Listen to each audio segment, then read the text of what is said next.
Halo Parents, kalian ngerasa nggak sih kalau akhir-akhir ini suhu bumi sangat panas?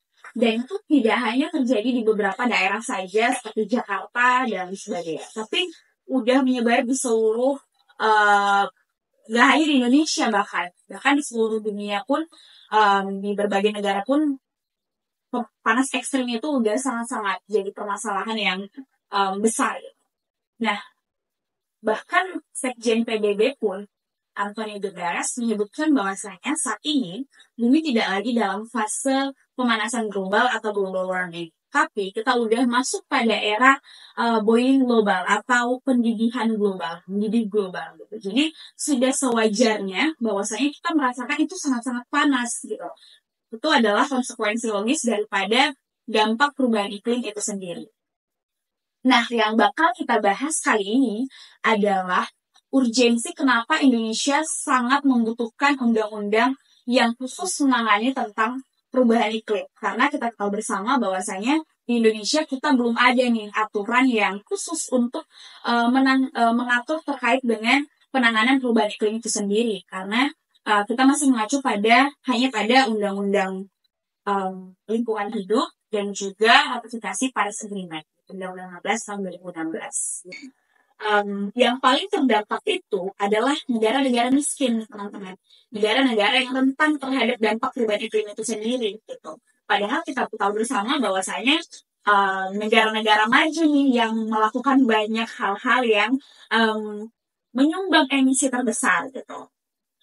Contohnya seperti Amerika, Rusia, China. Mereka adalah negara-negara besar, negara-negara industri yang memang menyumbang emisi paling besar di dunia dibandingkan contoh Bangladesh. Nah, karena negara-negara miskin menjadi negara-negara yang paling terdampak dan rentan terhadap dampak perubahan iklim.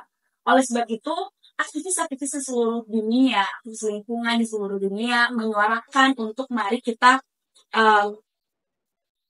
menegakkan keadilan lingkungan itu sendiri, keadilan iklim itu sendiri, supaya negara-negara maju ini tadi mau bertanggung jawab gitu atas emisi yang mereka hasilkan, sehingga negara-negara miskin yang rentan terhadap perubahan iklim tadi, mereka mampu ditolong gitu untuk mari kita survive terhadap dampak perubahan iklim itu sendiri.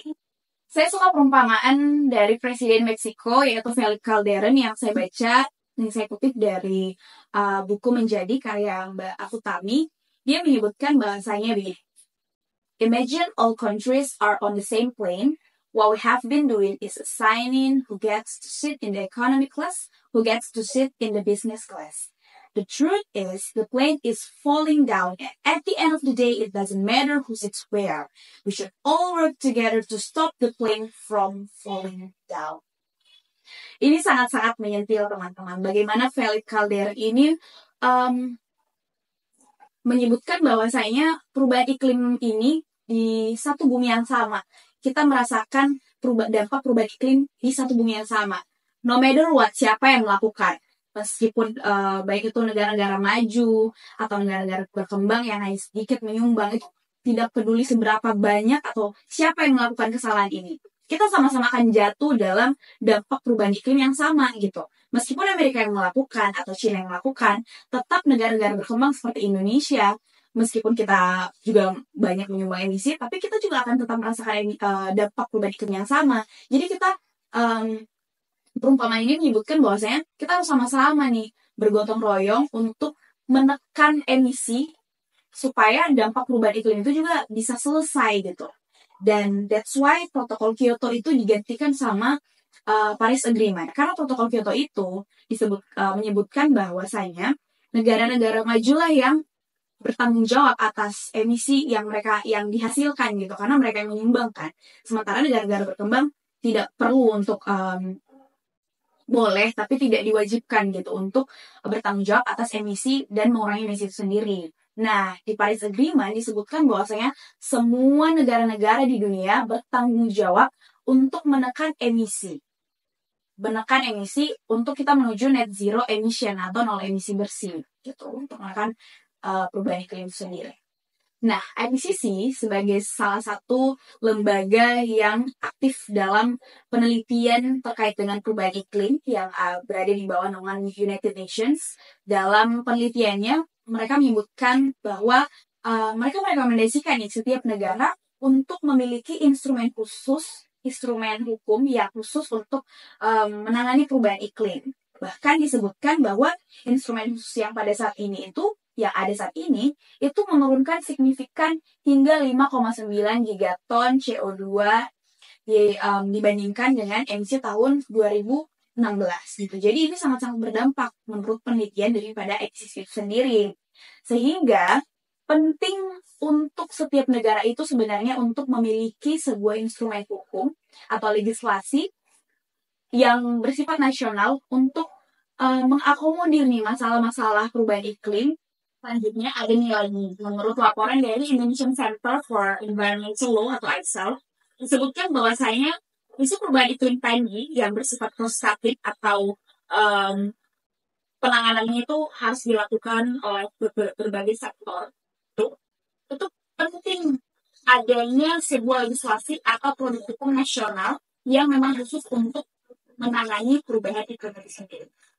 Yang pertama, legislasi di sini akan menjadi desain besar dan jangka panjang bagi instrumen atau kebijakan sebagai upaya pengendalian perubahan iklim di Indonesia. Karena kita tahu bersama, pasca ratifikasian Paris Agreement di Indonesia, itu tidak ada lagi legislasi yang memang khusus untuk menangani masalah perubahan iklim itu sendiri.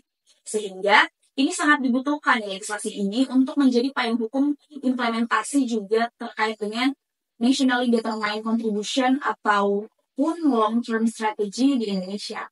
Poin yang kedua disebutkan bahwasanya isu perubahan iklim ini kan bersifat polisentrik nih, cross-cutting gitu, tersebar di berbagai sektor, dan ini tuh tidak bisa dilakukan dengan kebijakannya sendiri-sendiri gitu. Kita harus mampu membentuk sebuah peraturan yang ini akan menjadi instrumen hukum untuk kita bersama-sama gitu berjalan untuk menuju net zero emission itu sendiri, sehingga diperlukan sebuah instrumen hukum yang memang khusus gitu untuk menangani perubahan iklim, dan ini akan menjadi payung hukum kita bersama gitu untuk setiap sektor untuk menangani perubahan iklim, sehingga tidak terjadi ketimpangan antara satu sektor dengan sektor yang lain, sehingga kita mampu gitu berjalan secara ringan dan menuju tujuan kita bersama yang net zero emission.